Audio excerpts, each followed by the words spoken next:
All right, Stephen A. Smith for president. Well, you know, there's been all these articles being written about it, so he did tease the possibility of a run with Democrats looking for kind of new or fresh voices. Watch this.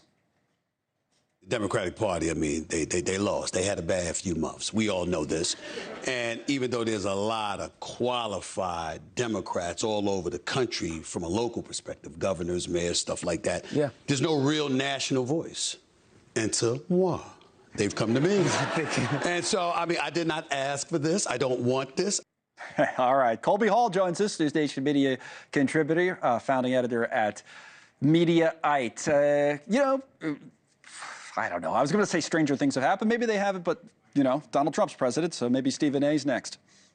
Well, no one thought that Trump's run for office back in, when he's flirting with presidential plans in 2012, 2013 was serious. Here we are. Again, I don't think that this is something that to be taken seriously, but I think there's a serious issue here, and that is Democrats are lost, right? And I think they are desperate to find someone who can speak, you know, be plain spoken and speak with common sense. The Democratic leadership is so cautious with their words. You saw with Kamala Harris, her word salads. She was so afraid to offend someone and was just so careful with her words. And Stephen A., he's a media guy. He calls it like he sees it. He doesn't have to appease to anyone. And it's like coming into an oasis of reason in a desert of lameness in the Democratic Party. I think he's self-promoting here. I don't think it's serious, but he's going to ride this as long as he can. One of the great self-promoters of all time, no doubt about that. And performers in the media that we've seen in recent years. The point about media, speaking of great media performers, I have a question like this. I usually go to Geraldo, which I did on the show yesterday, and here's what Geraldo said about it. Stephen A. is great. I think he's really, he grasps the issues. He frames them in a way that's very articulate and thoughtful. He's confident. He's well-read. I think that he's very popular. Mark Cuban also. I wouldn't sell him short either. That's the other one, not directly in the media realm, right, Mark Cuban, but they talked about Cuban last time around, you know, not in terms of like he's not like a broadcaster like Stephen A. Smith, but he's obviously a media figure. But they talked about Cuban last time around seriously in some circles. Well, Cuban is probably the best sort of parallel to Trump from the Democratic side, right? He's a wildly successful person, and he calls it like he sees it and is plain spoken. He also is a billionaire or whatever, so he doesn't need to sort of kowtow to special interests, which gives him a ton of freedom. I don't know if, again, he's serious. I mean, it's one thing to use this as self-promotion. To actually serve in the White House is a ton of work. It's not very enjoyable. I think Trump has been sort of the rare figure that just sort of loves the adulation of power.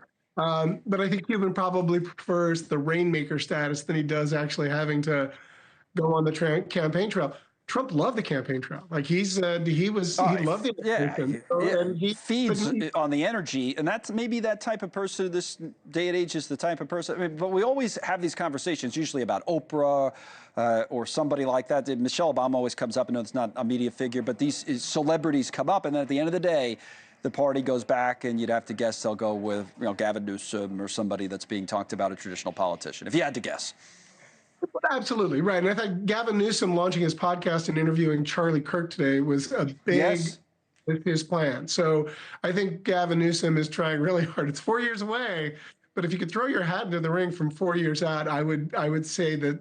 And, you know, there's a lot of good reason. He's engaging with ideological foes and having civil conversations with them.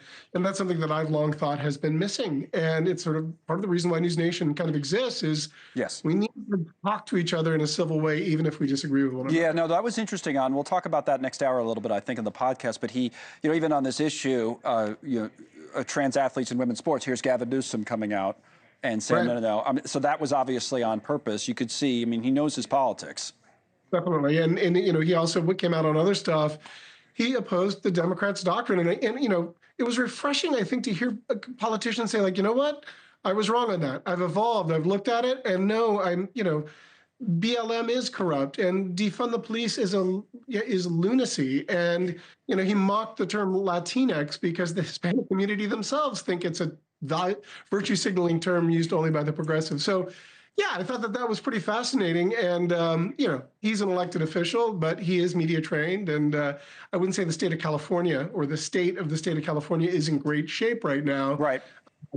But, he looks the part at least. He does look the part. I don't know if he'd give a convention speech like Stephen A. would. But Colby, thank you. Thanks so much for watching. Just go to joinnn.com to find News Nation on your television provider. And don't forget to click the red subscribe button below to get more of News Nation's fact-driven, unbiased coverage.